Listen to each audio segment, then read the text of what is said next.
conhecendo sua força. Você não tem nem ideia a força que você tem dentro de você. É igual um iceberg. O iceberg está 10% fora da água e 90% dentro da água. Você olha na superfície e você vê só aquele pouquinho. E é a mesma história. Só que a nossa força está a nível inconsciente. Você conhece a história da mulher que estava dirigindo numa estrada deserta do Texas e a picape dela quebrou? E ela foi consertar a picape e ela colocou um macaco para trocar o pneu que tinha furado também, etc. Na hora que ela estava levantando a picape, o filhinho dela de 4 anos de idade saiu de dentro da cabine, entrou debaixo da picape. E o macaco empenou e o menino ficou preso debaixo da picape. E ela foi lá e levantou, com menos de 50 quilos a mulher, levantou a picape para o menino sair. Agora eu lhe pergunto, de onde que ela tirou essa força? Do inconsciente. Diz que o Fernão Cortés, que conquistou o México, um dia ele estava passeando com os amigos dele a cavalo e eles foram atacados por uma tribo indígena. E eles começaram a matar o pessoal, os índios inclusive flecharam o cavalo morreu e o Fernando Cortés saiu correndo e os índios atrás e ele pulou um desfiladeiro. Eles pegaram essa distância que o Fernão Cortés pulou com toda aquela armadura dele, levaram para um campo de atletismo americano e dificilmente um atleta consegue pular aquela distância que o Fernão Cortés pulou com a armadura. Por que ele pulou? Porque ele estava motivado, ou ele pulava ou ele morria. De onde que ele tirou essa força? Ele tirou essa força do inconsciente. Então você tem que aprender a usar esse tipo de força. Você tem que acertar por dentro para depois acertar por fora. Você conhece a história do executivo que chega em casa com uma mala, com a maleta cheia de trabalho para o dia seguinte?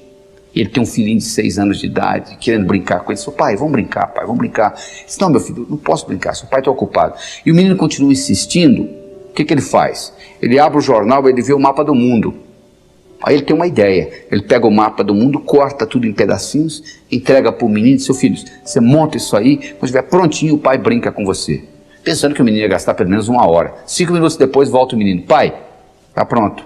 Ele fala, não é possível. Ele chega lá, tá tudo montadinho. Aí ele pergunta para o menino, como é que você conseguiu isso? Isso é muito simples, pai. O jornal que o senhor me deu, do outro lado, tinha um retrato de um homem. Eu coloquei o homem certo, quando eu virei, o mundo estava certo. Não é isso? Quando você está certo, o mundo está certo. Não tem nada errado com o mundo. O mundo, o universo, é um lugar paradoxal, potencialmente abundante, feito para todo mundo ganhar. Se eu me mudasse dessa cidade, eu resolveria o meu problema. Sabe por que você não resolve o seu problema? Porque quando você muda, você leva você com você. Esse é o problema. Se você pudesse deixar você lá, seria diferente. Mas como você leva você com você, é o que acontece. Então o que você tem que fazer na realidade não é o que São Tomé dizia. São Tomé dizia o seguinte, eu tenho que ver para crer. O nosso trabalho aqui é exatamente o contrário. Você tem que crer para ver. Porque se você tiver que ver para crer, você vai estar sempre comendo poeira de alguém. As grandes descobertas, as grandes invenções do mundo ocorreram exatamente o contrário. Pessoas que acreditaram e manifestaram. Então você tem que mudar esse paradigma, você tem que fazer uma mudança no seu pensamento, você tem que passar a acreditar, porque você só vai ver aquilo que você acredita. Então para você mudar isso e passar a acreditar em coisas que você não acreditava antes, você tem que mudar o seu modo de pensar. Você tem que começar a excluir coisas da sua vida e você tem que começar a incluir novas coisas. Porque se você não excluir, não tem lugar para incluir. Você imagina no seu guarda-roupa, por exemplo. Você quer comprar roupa nova, você já tem um guarda-roupa cheio, o único jeito de você colocar roupa nova é você tirar as roupas velhas. Não é verdade? Você conhece a história do sujeito que quer ser mestre e ele vai no mestre Zen e se apresenta como discípulo e ele começa a conversar com o mestre Zen e o mestre pergunta, você quer chá?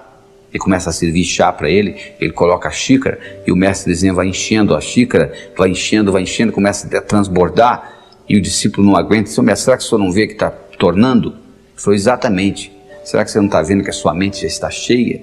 Você já chegou aqui transbordando. Não existe lugar para o meu conhecimento. Então, o indivíduo às vezes anda com a mente transbordando de conhecimentos inúteis, que você deve excluir.